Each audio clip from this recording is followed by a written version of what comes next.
Uganda's blood-soaked earth still whispers the names of 500,000 souls who perished under one man's reign of terror, Idi Amin, a dictator whose brutality transcended the boundaries of human comprehension.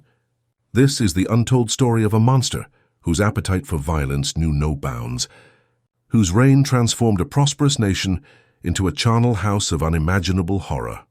The making of a killer born, around 1925 in the remote village of Koboko in northwestern Uganda, Idi Amin emerged from circumstances that would shape his violent destiny. The son of a Kakwa father who practiced Islam and a Lugbara mother who practiced traditional medicine and witchcraft, Amin embodied the cultural tensions that would later explode across Uganda. His childhood was marked by abandonment and rejection. His father deserted the family when Amin was young, leaving him to be raised by his mother's relatives. The future dictator's early years revealed disturbing patterns of violence and rejection. After working as a goat farmer and attempting unsuccessfully to register for primary school due to discrimination against his Nubian heritage, Amin found himself drawn to violence from an early age. In 1940, at just 15 years old, he was injured while participating in Nubian riots against discrimination at Makerere University. His first taste of organized brutality. Functionally illiterate and possessing only 4 years of primary education, Amin compensated for his intellectual limitations with physical prowess and an insatiable appetite for violence.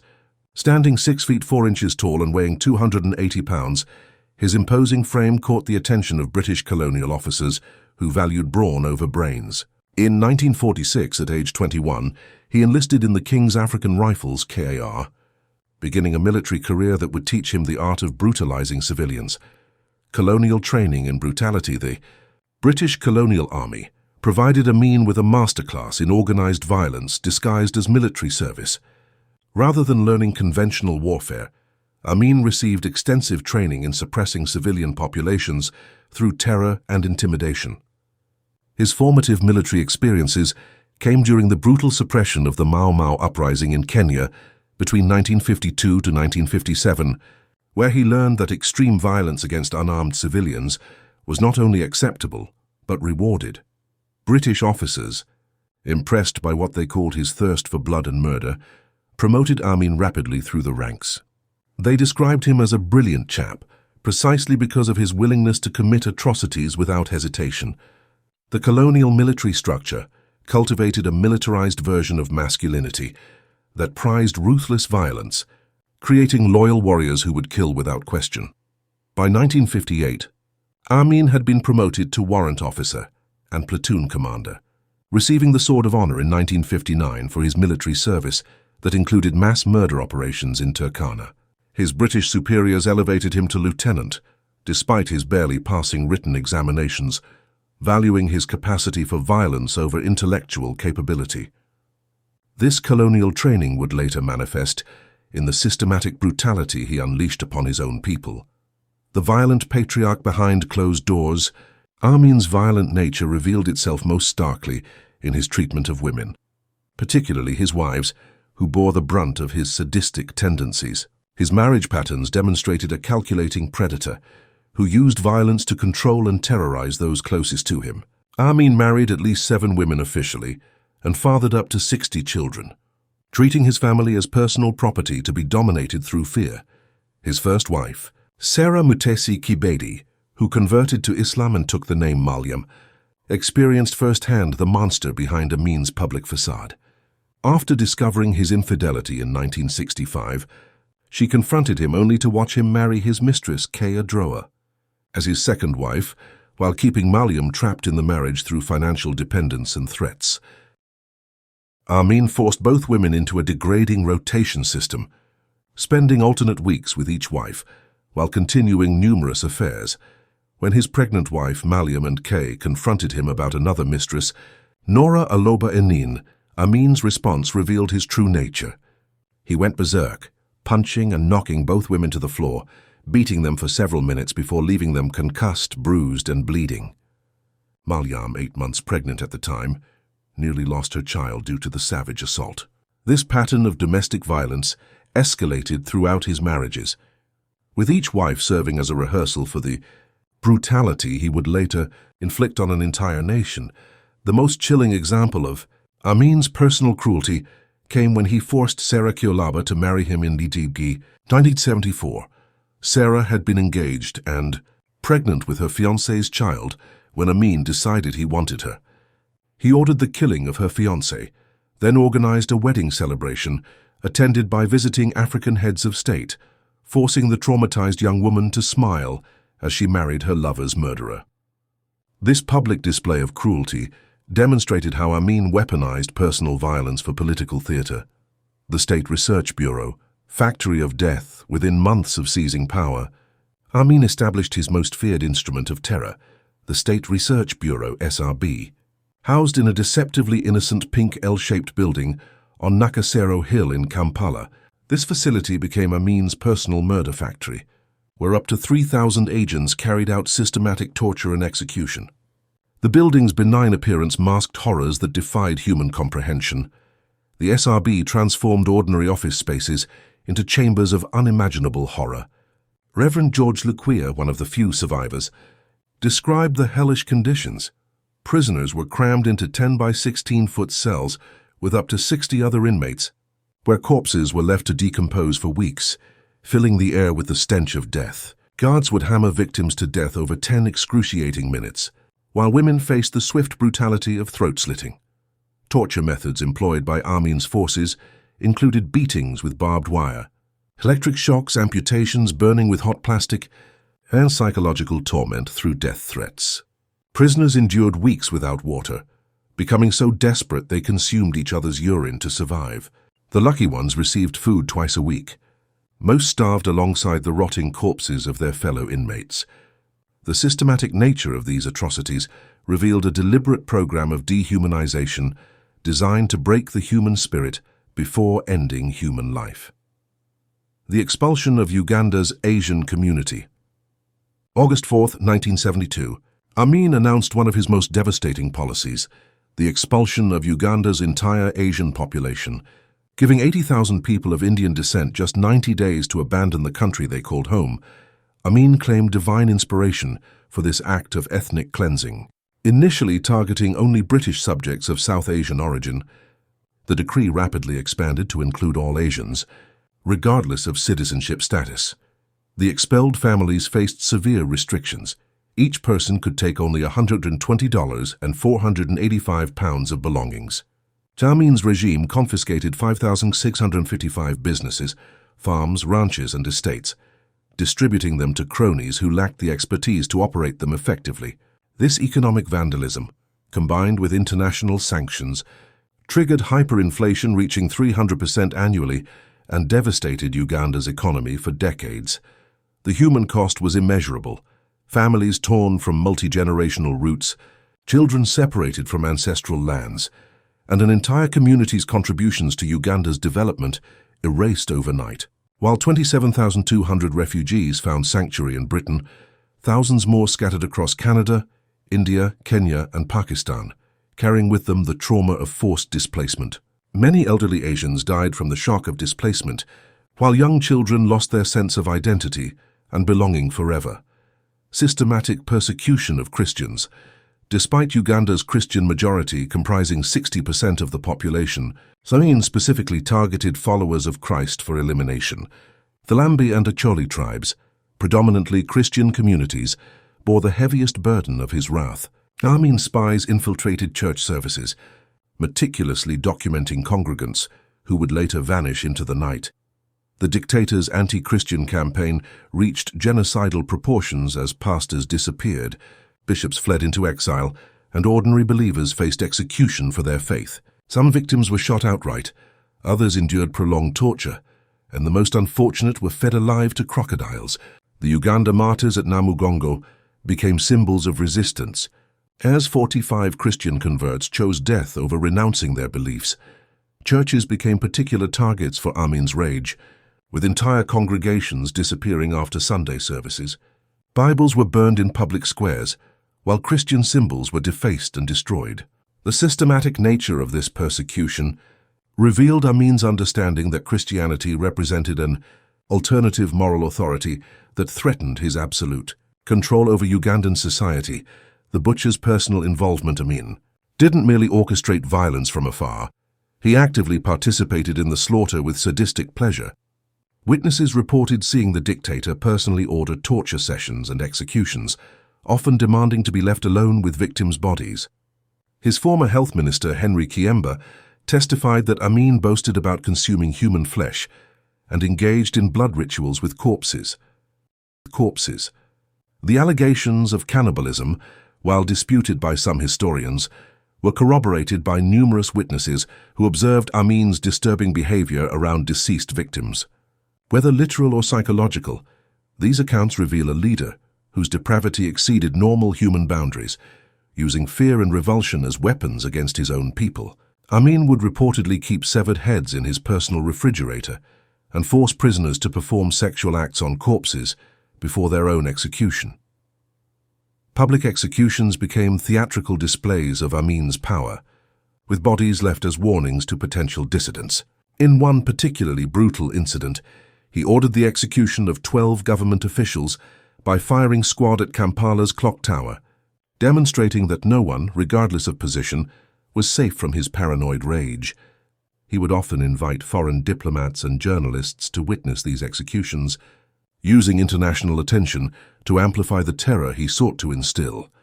Midnight terror and mass graves throughout Uganda, families lived in perpetual terror of the midnight knock on the door. Amin's death squads roamed villages in Land Rovers and private vehicles, binding victims with ropes before shooting them or dousing them in gasoline and setting them ablaze. Witnesses described hearing screams for mercy that echoed through the night, mercy that never came. Execution sites dotted the landscape, with mass graves scattered across the countryside. In clearings near Massacre, investigators later discovered piles of human bones bleached white by the sun. Ribs, leg bones, skulls, and fragments of clothing that testified to Amin's systematic extermination campaigns. These killing fields became monuments to industrial-scale murder, where vultures grew fat on human remains. The psychological trauma extended beyond direct victims to encompass entire communities. Children grew up witnessing only violence, murder, and disrespect for human life, creating a generation scarred by brutality. Families developed coded greetings. "You still exist? That's good," acknowledging the daily miracle of survival under Amin's reign.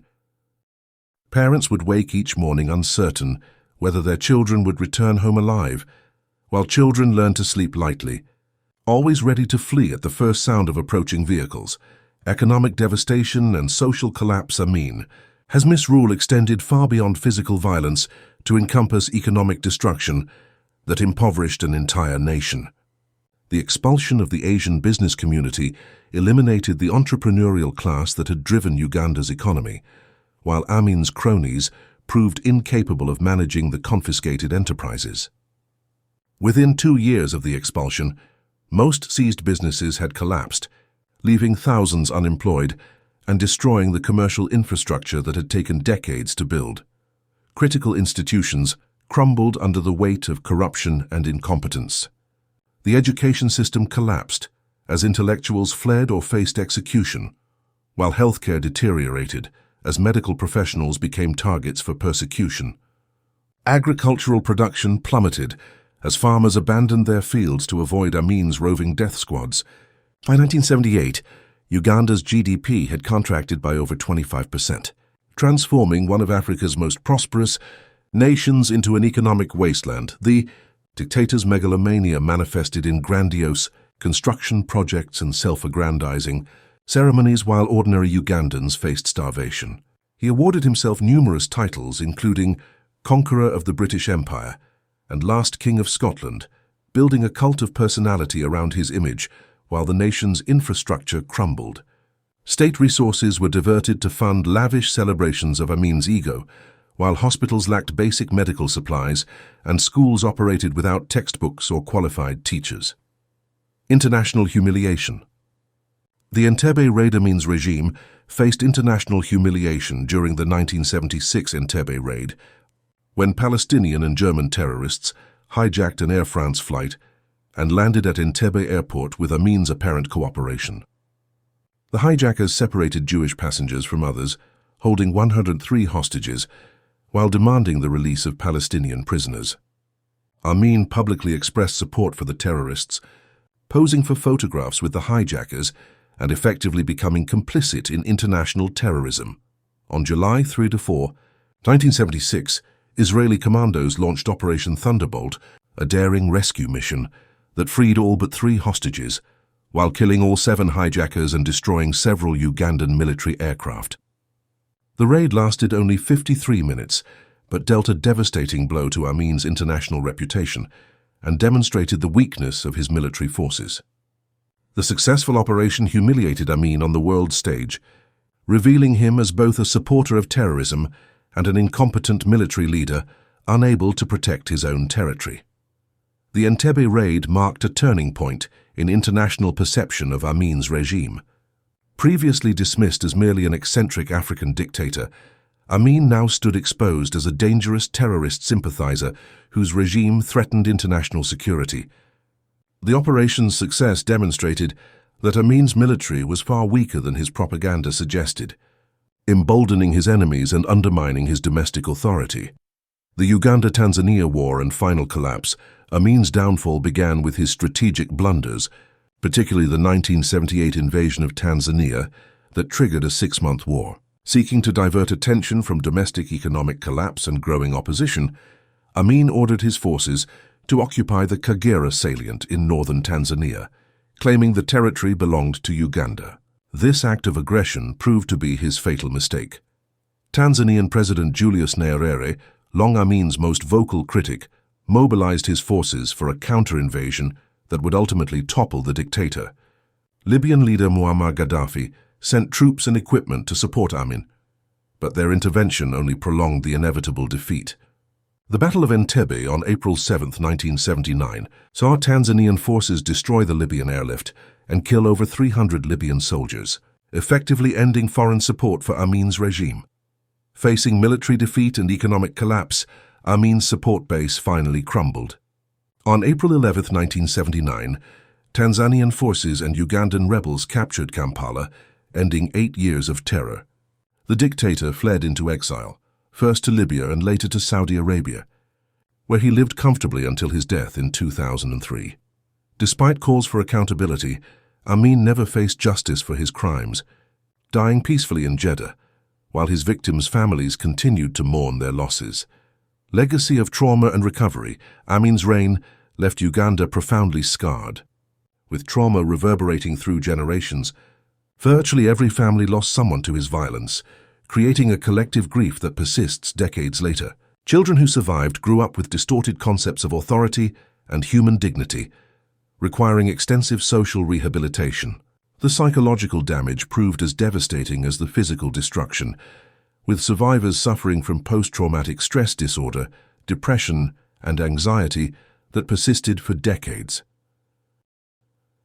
The economic devastation took years to repair, with GDP declining dramatically and essential services requiring complete reconstruction. Uganda's international reputation suffered lasting damage, affecting foreign investment and diplomatic relationships for decades. The expelled Asian community's absence created lasting economic gaps that the country struggled to fill, with many industries never recovering their pre-1972 productivity levels. Yet remarkable resilience emerged from this darkness. The Ugandan Church, having suffered intense persecution, became a source of national healing and moral leadership.